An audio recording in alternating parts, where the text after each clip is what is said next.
Salut à toi enfant du soleil, je fais une petite vidéo qui va dans le prolongement du live de mercredi dernier, hein, donc sur le plan d'implantation supposé des pyramides de Gizeh, hein, par les architectes, les bâtisseurs des pyramides. Donc très rapidement, hein, je vais faire toujours un rappel à partir du plan réel, hein, vraiment le plan réel tel que on a les mesures aujourd'hui.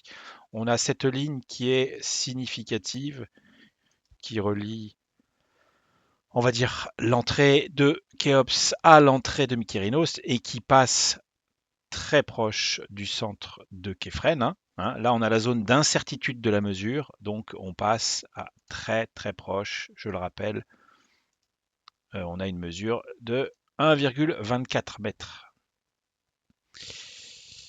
Hop, donc c'est très, voilà, c'est très proche. Je rappelle ensuite le deuxième que j'ai montré la dernière fois. Cette fois-ci, on fait des cercles tangents, hein. Si vous ne voyez pas de quoi je parle, vous retournez dans le live. Check.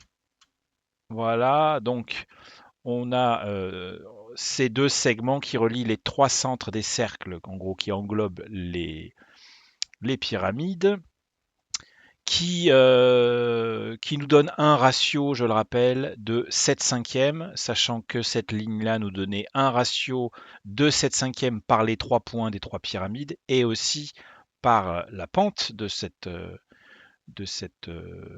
ligne.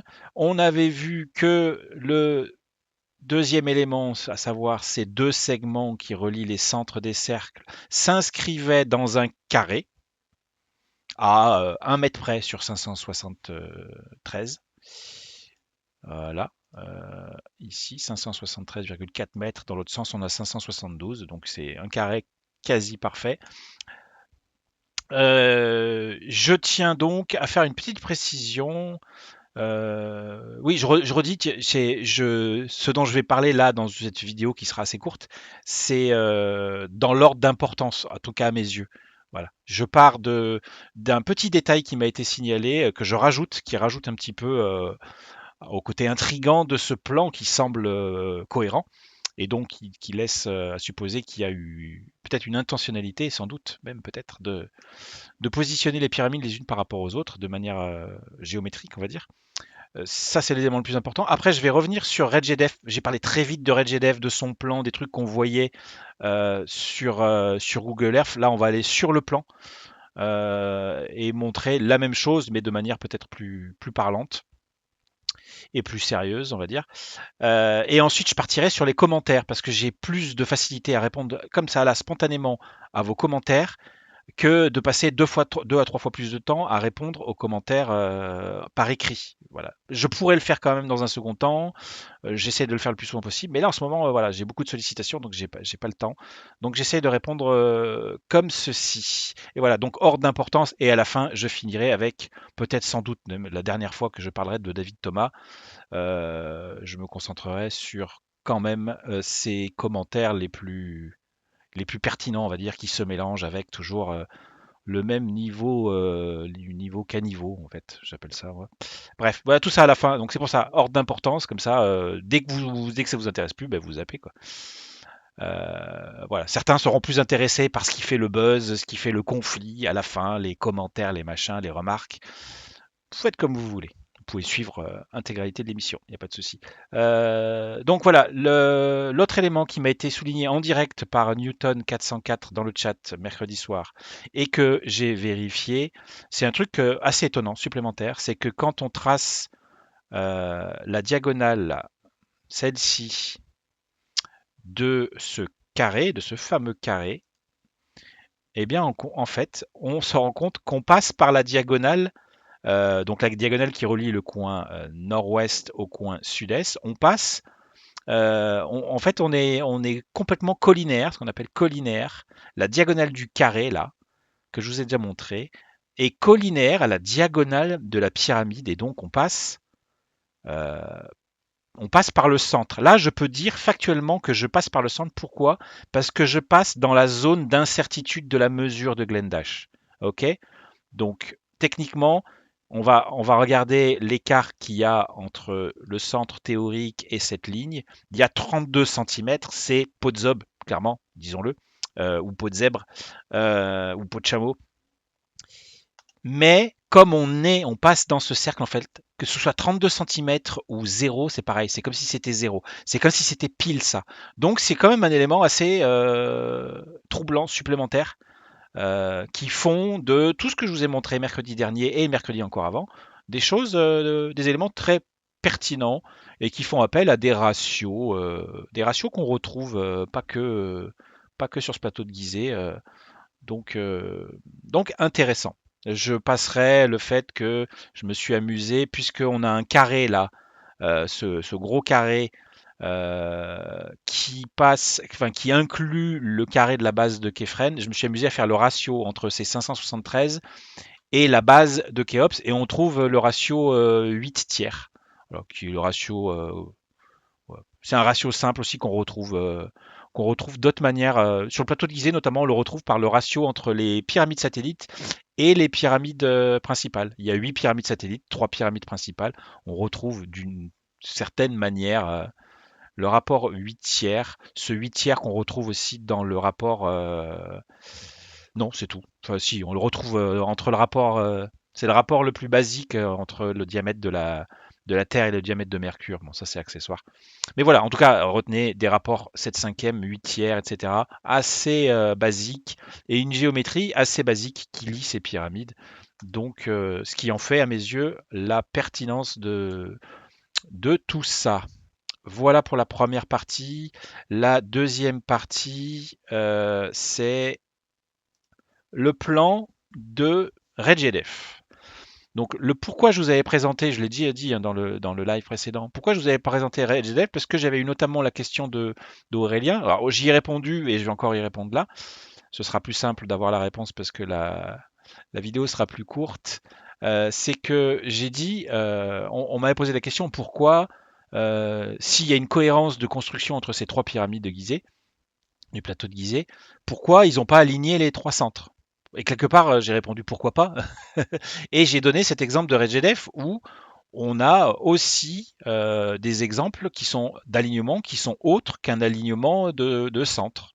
Donc, je vous ai montré ça sur Google Earth très vite fait, j'avais déjà tout tracé, et je vais retracer avec vous voilà, quelques éléments qui montrent une cohérence d'ensemble qui va au-delà d'une simple pyramide. Donc, on va tracer vite fait le truc le plus évident, c'est que quand on regarde l'axe nord-sud de la pyramide, hein, cette ligne qui passe par le centre de la pyramide, on passe pile par cette entrée au nord. Alors, il y en a d'autres, hein, des entrées, mais bon, on passe pile par ce centre. Donc intentionnel ou pas, bah, très certainement.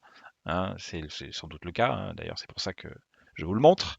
Ensuite, on a une ligne. Ah bah, voilà, la ligne la plus intéressante entre guillemets qui un peu illustre mon propos, c'est celle-ci. Vous reliez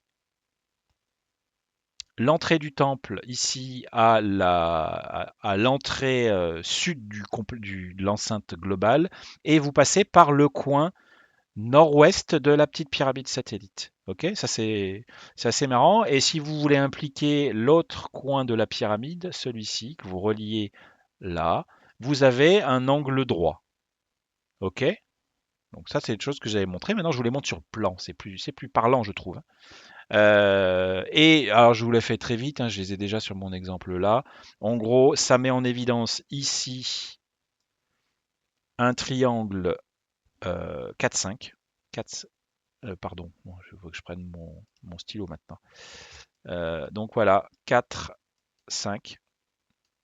Ok. On a la même chose ici. Donc là, en gros, vous prenez l'axe cette fois-ci du temple qui est comme ça, l'axe de l'entrée est, pardon, qui est comme ceci, et vous mettez en avant un nouveau triangle là, par cette entrée qui relie toujours ce point-là.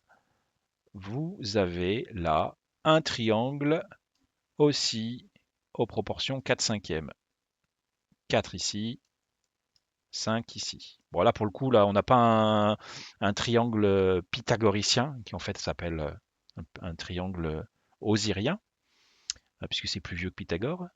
Et pour ce qui est du triangle osirien, eh bien cette fois-ci, C'est en allant chercher là, ce triangle-là. Ouais, je suis allé trop bas. Peu importe où vous le prenez, ça garde des proportions, hein. Tchac, vous avez là un triangle 3, 4 et 5. Voilà ce que je vous ai montré de manière assez brute sur Google Earth et que je vous remontre sur le plan. Voilà, c'est le plan des personnes qui ont fouillé le site de RedGDF, qui l'auront constitué là. Donc voilà, c'est des éléments, c'est un plan factuel, tout ce qu'il y a de plus tangible avec des éléments qui lient les différents éléments voilà, qui gravitent autour de cette pyramide, la pyramide satellite, les temples, pourquoi pas les fosses à barques, etc. Parce que là, bon, on montre certains éléments les plus visibles, mais il y en a peut-être d'autres hein, qui n'ont pas été vus. Voilà, voilà, ça c'était pour illustrer le fait que je comprends l'argument qui me dit oh, mais les pyramides du plateau de Gizeh, les trois, elles sont pas alignées par leur centre, donc ça veut dire qu'il n'y avait aucune intention. Non, ça c'est dans votre logique à vous. La logique, elle peut être beaucoup plus large que ça. La preuve pour RedGDF. Voilà, voilà ce que je voulais montrer là-dessus. On est ensemble depuis 10 minutes, un peu plus. On va partir sur vos commentaires. Je tenais à répondre à certains commentaires qui avaient été faits, sur lesquels j'ai pas trop le temps de, comme je disais, de répondre. Et là, ce sera plus simple pour moi de le faire. On pourra continuer à rebondir hein, si vous voulez dans les commentaires, mais voilà. J'avais la question de Racez qui me disait au sujet de ta ligne reliant les trois pyramides, si l'on prend pour point de départ le carré de Khéops pour positionner les deux autres, centre de Képhren et milieu de la phase de Mykérinos, comment est choisi l'angle d'orientation? Bah là, l'angle d'orientation, il est choisi par le ratio 7/5, tout simplement. Cette ligne passe-t-elle par un second point particulier du carré de Khéops? Forme-t-elle un triangle spécifique? Bah, en gros, quelque part, oui, c'est ce que je disais avant. De la même façon que là pour EdgeDef, on a vu les triangles 3, 4, 5 et le triangle 4, 5. Bah là, on a un triangle pour grand côté 7 et petit côté 5. Donc oui, quelque part, c'est très spécifique, très basique comme les ratios que tu montes, dont tu parles souvent, le ratio 14 onzième, etc. par exemple. Sinon, il te faut obligatoirement deux points de référence sur le carré pour orienter ta ligne, ce qui n'est pas le cas. C'est pareil, dans ton esprit, apparemment oui, mais euh, je vois pas pourquoi. Encore une fois, il faut imaginer de la façon dont je vous l'ai montré. Il faut imaginer tout ça fait, si c'est intentionnel par les bâtisseurs, on fait le plan, là, donc on veut les choses telles quelles, et après il y a le réel. Le réel avec quatre pyramides gigantesques, enfin surtout ces deux-là, là, Khéops et Képhren, à positionner dans le réel sur une topographie qui varie, avec des distances qui sont pas forcément faciles à respecter. Par contre, avec des angles qui sont un peu plus faciles. Par exemple, parce que c'est la question est posée, hein, je reviendrai dessus notamment avec David Thomas, la question d'arriver à aligner ce point, non pardon, ce point ici avec ce point et avec ce point, à partir du moment où on considère ou non simplement on envisage qu'on ait un plan global d'implantation, on peut imaginer un chantier un peu plus global que ce qu'on imagine, plutôt qu'une construction consécutive de Khéops, ensuite de Képhren, puis de Mykérinos. D'ailleurs, on sait que c'est pas le cas, puisqu'il y a une pyramide qui s'interfère complètement ailleurs entre ces deux trucs-là. Donc ça peut aller dans le sens d'une logique d'un chantier global. On peut simplement imaginer que on va se positionner ici, par exemple, hein, comme point de référence. Après, ça serait malin de se positionner au centre de Mykérinos parce qu'on est plus en hauteur par rapport aux deux autres, donc c'est plus facile à viser. On va aller foutre là un piqué. On fait, je vous le dis très très rapidement, les mêmes méthodologies pour faire des angles droits avec les pyramides, c'est-à-dire notamment avec des cordes, des nœuds, tout ça. On fait la même chose pour aligner ces trois points-là. Et encore une fois, ce sera plus simple de le faire au niveau angulaire qu'au niveau distance. C'est parfaitement logique. C'est la base euh, de la géométrie, en fait, on va dire. De la géométrie appliquée sur le terrain. Donc en gros, voilà, pour répondre aux questions de comment ils feraient, etc., malgré la topographie, etc., les obstacles, bah, avec le même génie qu'ils ont mis pour faire des carrés quasiment parfaits de base, pour faire des plateaux quasiment horizontaux, etc. Pareil, les mêmes outils rudimentaires, le même génie, la même chose. Voilà, donc c'est pas parce que vous générez par votre pensée une pseudo-incapacité à faire ce que je montre là sur plan, que les Égyptiens n'ont pas été en capacité de le faire dans le réel, voilà, avec des astuces, etc. Voilà. Je sais pas, j'espère que me faire comprendre, hein. Peut-être que je me ferai un peu plus comprendre sur d'autres remarques. Après, je vais aller dans mon outil de gestion des commentaires, peut-être pour aller plus dans le détail. Alors Racès, tu as beaucoup insisté, plus que sur l'histoire d'ailleurs des lignes, sur toujours l'exactitude du 52-36. Donc je pense que je me suis pas fait comprendre. Je préfère dire je me suis pas fait comprendre que tu m'as pas compris. Mais il y a un peu des deux parce que j'ai quand même, si on m'écoute bien dans les différentes émissions, je pense que j'explique quand même les choses.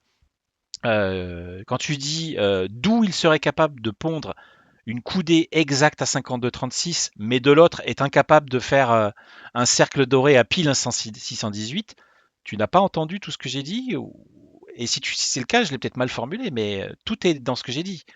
Pour le 52-36, je n'affirme pas, comme certains peuvent le faire, beaucoup peut-être, que les Égyptiens ont pondu une coudée de 52,36 cm. Ça n'a aucun sens. C'est 0,06, c'est des dixièmes de millimètre. Les Égyptiens, tout au mieux, si on regarde le travail de Franck Monnier et de Jean-Pierre Petit de mémoire, hein, c'est la plus petite unité de mesure sur leur graduation, là, sur leur coudée, c'était l'équivalent de 1,2 mm, aux alentours d'un millimètre. Donc ça n'a pas de sens, bien sûr, je suis d'accord avec toi, mais je ne dis pas ça. Ce que je fais, c'est là où il faut faire la nuance, ce que je dis, c'est que quand on prend les mesures des bâtiments, les mesures les plus précises, et qu'on fait un calcul de l'unité, mais qui est une unité théorique. Je l'ai déjà dit, théorique. C'est ça qui fait toute la différence. Théorique, mais c'est quand même l'outil. C'est quand même là-dessus qu'on doit se baser. Quand par exemple, quand vous étudiez à l'étude de la coudée, elle est au souhait de trouver la coudée la plus précise possible, vous prenez, zut, comment il s'appelle, Newton, il dit bien, avec les mesures que j'avais sous la main, là, de John Greaves, je crois de mémoire, un truc comme ça, un gars comme ça, je trouve 52,34. Alors lui, il parle pas en mètres, mais peu importe, ça représente 50, pas 52,34, 52,4. Il faudrait multiplier les mesures pour arriver à préciser cette mesure, cette coudée.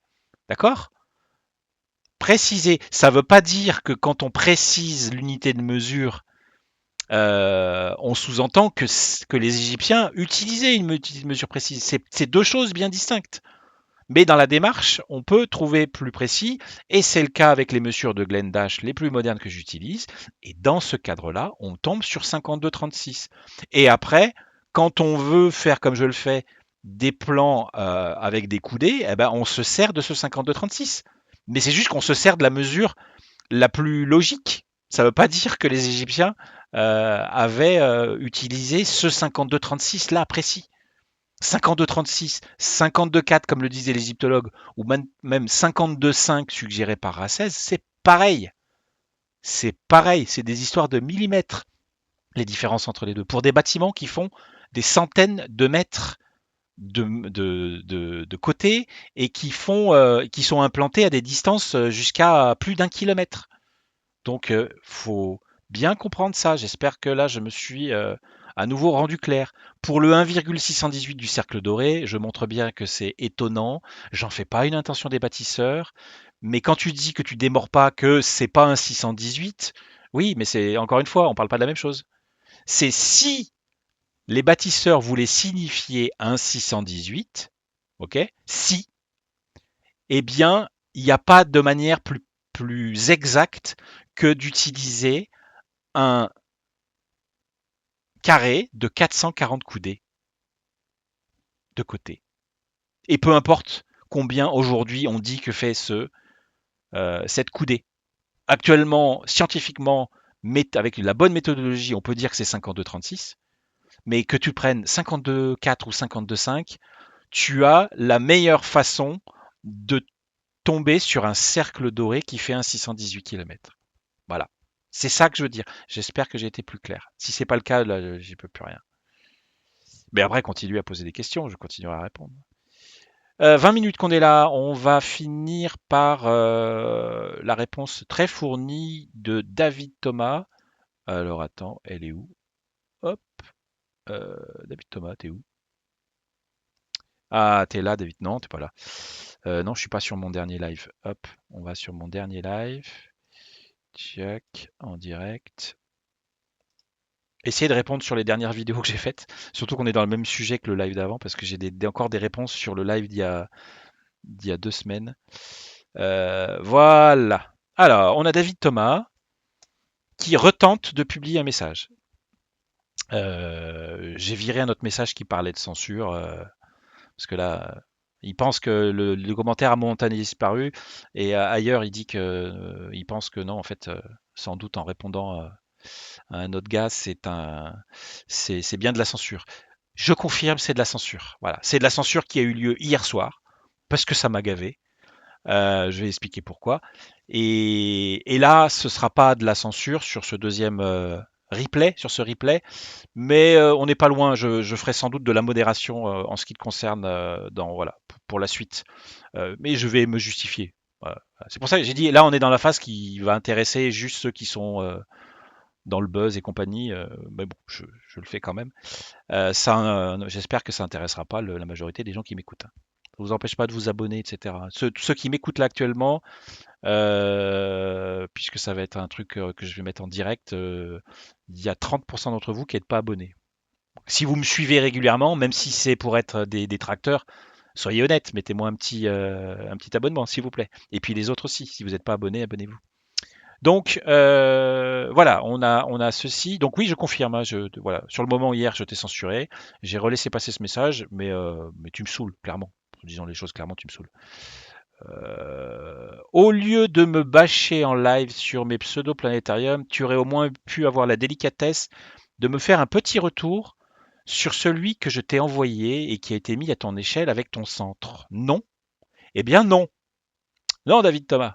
Donc nos échanges que j'ai fort appréciés sur ce planétarium, sur ma messagerie, ils ont eu lieu il y a 8 jours, il y a 7 jours, il y a 6 jours. Et après, je ne te réponds plus, David Thomas. Je ne te réponds plus. Pourquoi je ne te réponds plus? Regarde, on va sur ta page là. Et qu'est-ce qu'on voit? On voit une petite publication qui m'a, franchement, sur le moment, moi, ça m'a fait sourire. Hein. Ça m'a fait rire, je m'en fous, hein, je ne me suis pas vexé ou quoi. Hein. T'as l'air beaucoup plus susceptible que moi, hein, d'ailleurs, c'est pas grave. Mais là, moi, ça m'a fait rire, ton sondage, donc. Donc, tu rebondis, puisque en fait, tu te mets à son niveau, vous êtes du même niveau quand vous êtes con, en fait, de Terre-Lune, par rapport à sa dernière vidéo, là où il m'écorne un petit peu. Et voilà, tu fais un petit sondage pour savoir si l'apprentissage, donc en l'occurrence moi, a des couilles. Quel est votre avis? Oh, que c'est merveilleux, que c'est intéressant, que c'est glorieux, que c'est glorieux. Formidable. Alors moi, il faut que je clique pour savoir les réponses. Donc moi j'ai mis oui, parce que je suis bien passé pour savoir que oui, j'ai des couilles. Voilà. Donc on doit être, y compris moi, un ou deux, avoir répondu oui, j'ai des couilles. 63% ont répondu non. Et puis 26%, on va dire, ont de l'humour, tout ça. Voilà. Voilà, c'est pitoyable en fait. Ça me fait rire sur le moment, mais après, quand tu viens te plaindre que genre je t'ai bâché, machin, Calimero, tout ça, que tu fais ton Calimero, là je dis non, te fous pas de ma gueule. Toi-même, tu fais des trucs aussi débiles que ça, là, donc tu assumes. Tu assumes que derrière, j'ai plus envie de te répondre, voire j'ai envie de supprimer tes commentaires, etc. Donc voilà, moi j'ai plus envie, parce que c'est pas intéressant. C'était intéressant de discuter avec toi en direct, même si peut-être que tu as surjoué le mec sympa et intelligent. C'était intéressant d'échanger avec toi sur le planétarium, notamment par mail. Mais à partir du moment où tu joues au con comme ça, c'est un peu comme ce qui s'est passé avec Terre-Lune. Bah, ça m'intéresse pas et du coup, moi, je zappe. Passe à autre chose. Voilà. Je mets les choses au clair et après, je passe à autre chose. Voilà. On voit dans tes trucs là, parce qu'en ce moment, tu publies beaucoup, tu t'amuses, c'est bien, formidable. On voit, regarde, que regarde, tes publications là dans ta communauté, regarde, là, c'est suivi par 4 personnes, là c'est suivi par 3, c'est commenté par personne, 3 personnes, 4 personnes, 2. Ouais, donc personne regarde ton truc, en gros, voilà, mais c'est normal, hein, vu la taille de ta chaîne. Et par contre, là, l'apprentissage a-t-il des couilles? 18 votes. Donc là, il y a 18, entre guillemets, abrutis, je veux pas être trop insultant, qui jouent le jeu. Donc on voit que, en gros, sur ta communauté, ce qui intéresse le plus les gens, c'est la vulgarité, c'est la bassesse, c'est les éléments, c'est la puérilité. Bon, écoute, bye bye, hein. Bye bye, bye bye, David Thomas. Bref, je vais quand même répondre vite fait aux suites, parce que c'est plus intéressant, un peu tes interrogations. Concernant l'alignement entre les bases nord passant par le centre de la pyramide de Képhren, hormis le fait qu'il est peu probable, selon moi, oui, selon toi, c'est bien, que ça a été voulu, tu évacues un peu trop facilement ma remarque sur le fait qu'il faudrait que tu raisonnes en 3 dimensions. Non, ça c'est toi. En fait, c'est toi qui intègres un plan d'un architecte, machin. Bien sûr qu'il y a de la 3, il y a de la 3D, bien évidemment, mais globalement, surtout un plan d'implantation, ça se raisonne en 2D. Ça peut se raisonner en 3D, mais c'est toi qui apporte l'élément 3D. D'accord? Pourquoi pas? Mais quelque part, tu déplaces le truc. Ce que tu vas dire sur tes éléments 3D n'occulte en rien la véracité de cette ligne sur l'implantation 2D, qui est la base d'un plan d'architecte. D'accord? Donc, c'est toi qui déplaces le truc. Donc, après, sur le reste, c'est même pas pertinent ce que tu dis là. Ça fonctionne quand même. Ça fonctionne quand même. Cet alignement, il est là, il fonctionne. Pourquoi? Parce que toi, tu voudrais que c'est pas valide parce qu'en 3D, ça passe pas par le centre de Kefren, ça invalide le truc. Ça n'a pas de sens. Si tu veux réellement basculer en mode 3D, tu parles plus de centre, tu parles de centre de gravité. C'est pas la même chose. C'est pas la même chose. Et ça n'a plus aucun sens. Ça n'a pas la même contrainte parce que si tu veux passer par le centre de gravité de Kefren, ça veut dire que tu dois creuser encore plus la base, tu dois faire un travail de malade juste pour ça, pour que la ligne passe par le centre de gravité de Kefren pour faire plaisir 5000 ans plus tard à David Thomas. Non, non, non, non. Ça fonctionne au niveau 2D, c'est déjà bien assez comme ça. D'accord? Tout comme les éléments que j'ai montrés dernièrement. Donc bon, non.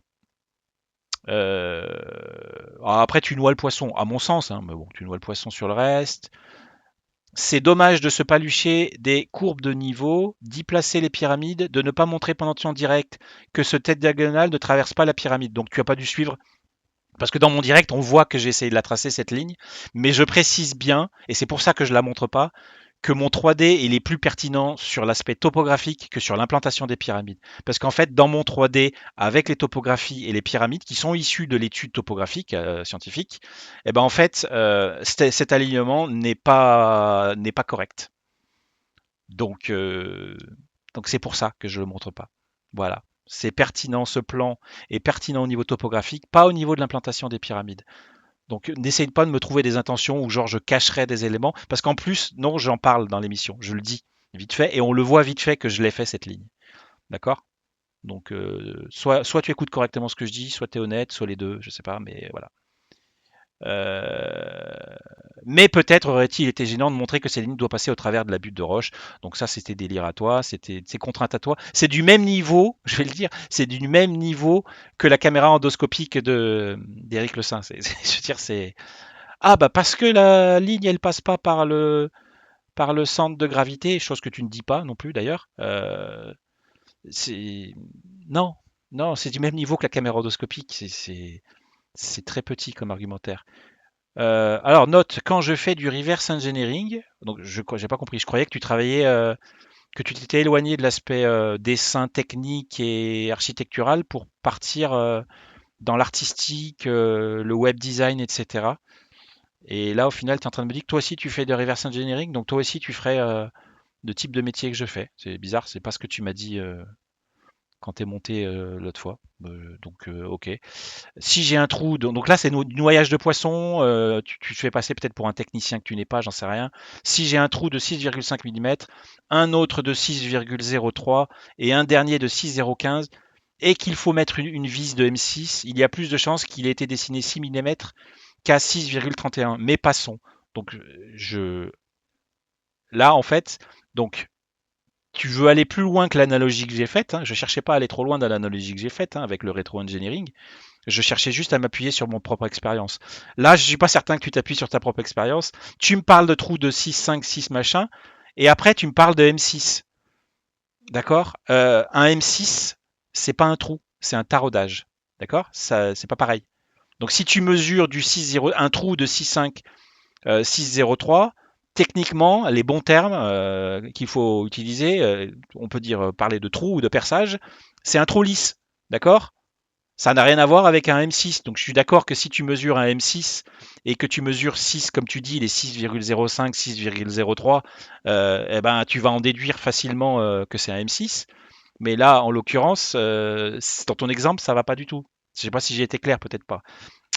Et en plus de ça, l'analogie va trop loin.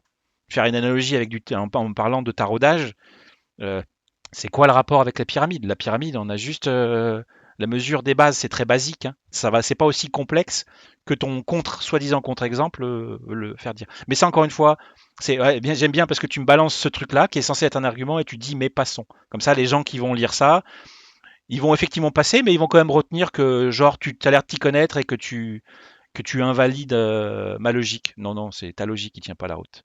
Concernant la photographie du terrain, il doit y avoir un moyen de trouver plus précis, je suis dessus. Bah, super, très bien. Voilà, encore merci pour la balle perdue tout à la fin concernant ton planétarium dont je n'aurais pas tout saisi. Comment dire? Un peu rien à pléter de tes planétariums. Eh ben donc viens pas la ramener pour me dire que ça fonctionne pas mon truc, avec des exemples qui fonctionnent, mais alors pas du tout. Hmm. J'ai pas eu de réponse sur l'analogie que tu fais entre les trois pyramides satellites de Mykérinos, qui sont toutes à peu près de même taille, et les trois premières planètes du système solaire, qui sont pas du tout de même taille, et puis la pyramide de Mykérinos, qui représente pour toi, dans ton truc, là, dans ton exemple, Mars, alors qu'elle est bien plus grosse que les autres, et que Mars n'est pas plus grosse que Vénus et la Terre. Donc c'est dans ce sens-là que je dis que soit c'est juste tu bidonnes avec un raisonnement juste vaguement bidon pour juste enfumer les gens qui vont considérer peut-être que tu dis des choses sensées.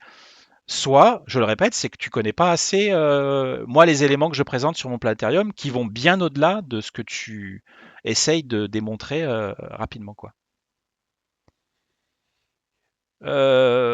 Voilà. Après, tu parles de Quentin Leplat, c'est hors sujet en ce qui me concerne. Bonne lévitation. Donc, c'est encore une fois ouais, des petites. Bon, c'est pas grave.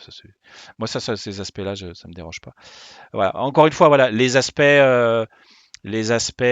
taquins, tout ça, ça me dérange pas. Je le suis moi aussi. Tu me l'as dit, tu me l'as fait remarquer. Mais je vais résumer ta posture à tes propres propos dans mon émission quand tu es venu. Tu m'as dit j'avais bien remarqué que tu étais très susceptible, tu n'aimais pas trop les trolls dans le chat, mais plus loin dans notre échange, tu vas quand même dire textuellement, hein, je dis textuellement, que toi tu t'amuses à aller agresser les autres, dont tu détractes le travail, c'est pas français ce que je dis, que tu vas agresser les autres dans le chat et dans les commentaires. C'est tes propres mots, agresser. D'accord. Là, je pense que là, tu as été sincère sur ce coup-là. Euh, c'est ton droit, il n'y a pas de souci. Mais en gros, ce que tu exprimes, c'est laissez-moi faire le troll, mais je ne supporte pas les trolls de l'autre côté. En gros, faites ce que je fais, mais faites pas ce que je dis. Ou plutôt, faites pas ce que je fais, mais faites ce que je dis. Je vous ai embrouillé là, j'ai dit n'importe quoi. Bref, je m'arrête là. J'ai été considéré beaucoup de temps, ce qui met en avant le fait que quelque part j'ai été entre guillemets moi aussi entre guillemets blessé par ton comportement, mais en fait c'est pourquoi, c'est parce que un peu comme s'il passait avec Éric Le Saint, avec toute ma sincérité, mon honnêteté, j'ai cru que je pouvais avoir des échanges avec toi honnêtes, intelligents, etc. Les échanges qu'on a eus en direct, voix à voix, entre toi et moi, lors de l'avant-dernière émission, ont été très cordiaux et j'ai trouvé très intéressants. Mais au final, quand on gratte derrière ça, t'es juste quelqu'un qui cherche la polémique, ou en tout cas qui va appuyer dans les aspects bassement humains qui sont pas intéressants. La polémique, le buzz, la moquerie, même si voilà, il y a rien de, hein, il y a rien de bien méchant. Mais en gros, c'est ça qui t'intéresse le plus que la sincérité, l'honnêteté. Donc c'est pour ça que voilà, c'est presque un live qui t'est consacré, que tu seras peut-être, j'espère, le seul à écouter jusque là. Mais